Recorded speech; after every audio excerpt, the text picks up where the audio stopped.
Gloire à Dieu, alléluia, gloire à Dieu. Nous bénissons le Seigneur pour le souffle de vie qu'il ne cesse de nous accorder en ce jour. Bienvenue à une minute de prière de ce samedi 14 décembre 2024. Aujourd'hui, le Seigneur a mis en mon cœur le désir de partager avec vous ce passage de 2 Timothée, chapitre 2, le verset 19 que je lis au nom de notre Seigneur Jésus-Christ. Cependant, les solides fondations posées par Dieu tiennent bon. Les paroles suivantes y sont gravées. Le Seigneur connaît les siens. Le Seigneur connaît ceux qui lui appartiennent. Et quiconque déclare appartenir au Seigneur doit se détourner du mal. Alléluia. J'adore ce passage parce que on parle des solides fondations posées par Dieu lui-même. Là où il est inscrit que moi, le Seigneur, moi, Yahvé, je connais ceux qui m'appartiennent. Et Dieu donne, si je peux dire, une condition, mais aussi une façon de reconnaître ceux qui appartiennent à Dieu. Quiconque déclare appartenir à Dieu, quiconque dit être à moi, me servir, normalement doit se détourner du mal. C'est là qu'on reconnaît les vrais enfants de Dieu. C'est là qu'on reconnaît ceux qui ont vraiment reçu Jésus-Christ comme Seigneur et Sauveur. Comment peux-tu dire que toi tu es chrétien, tu es chrétienne, mais lorsque tu vis dans le péché, contradiction, antinomie, ça ne peut pas se produire. Tu ne peux pas être en même temps un chrétien et un païen, ça ne se fait pas. Tu ne peux pas dire que tu aimes Dieu, comme dit la Bible aussi plus loin, mais en même temps tu détestes ton frère, tu détestes ta sœur. Tu es un aventurier, tu es un menteur, une menteuse. Et je vois de plus en plus de gens qui se réclament chrétiens. Moi je suis chrétien, moi je suis du message, moi je suis ceci, de l'église de réveil, moi je suis catholique, moi je suis ceci. Mais des méchantes personnes qui n'ont même pas de cœur pour aimer leurs voisins, pour aimer leurs semblables, qu'ils ne connaissent même pas. Mais ils se disent chrétiens. Ils pensent qu'ils vont aller au ciel parce qu'ils appartiennent à une église. Vous irez vous tous en enfer si c'est ce que vous pensez dans cette église. Vous êtes des hypocrites.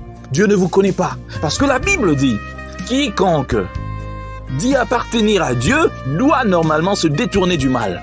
Mais toi, c'est toi qui fais le mal même à tes frères, à tes sœurs. C'est toi qui as la haine dans ton cœur, la jalousie, l'inimitié. Des fois, tu détestes même les gens quand tu ne les connais même pas, mais tu te dis chrétien. Le Seigneur connaît ceux qui lui appartiennent. Si tu appartiens à Dieu, tu dois avoir l'amour dans ton cœur. Ce n'est pas l'amour en te disant « non, moi j'aime ». Et puis, ça me fait rire. Vous verrez quelqu'un en train de, entre guillemets, adorer, parce que ça, c'est pas une adoration. Seigneur, je t'aime, et puis tout ça, les yeux sont là en larmes, et puis tout ça. Ce sont des aventures. Tu es en train de faire, tu tournes un film, un théâtre. Parce que, dans ton cœur, cela ne peut être vrai que lorsque ta vie aussi dit les mêmes choses. Comment peux-tu pleurer en disant « Jésus, je t'aime », mais tu détestes ton frère? C'est toi la première personne qui mente les gens pour détruire la vie des autres. Menteur, menteuse. Un jour, lorsque tu t'en iras, Dieu te dira « Tu n'as jamais été mon fils. Tu ne m'as jamais appartenu. Tu faisais justement du spectacle, du théâtre. Parce qu'en réalité, tu n'as jamais changé. » C'est ici que je lance un appel. Peut-être que cette prédication, c'est la dernière de ta vie. Il est grand temps maintenant que tu donnes ta vie réellement à Christ. Si tu veux vraiment appartenir à Dieu, tu dois changer. Tu dois abandonner le péché. Ici, j'ai parlé de relations surtout entre nous, entre humains.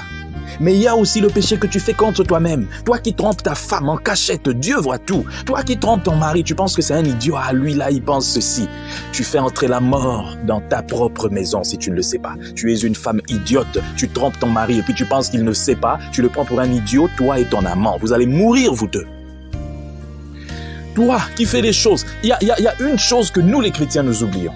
Dieu sonde les cœurs et les reins.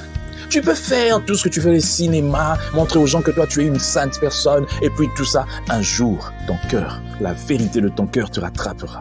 Les gens qui montrent une apparence de piété, souvent c'est leur cœur qui les trahissent. À des moments, ils ne peuvent pas contenir la méchanceté qu'ils ont dans leur cœur et ils laissent sortir cela.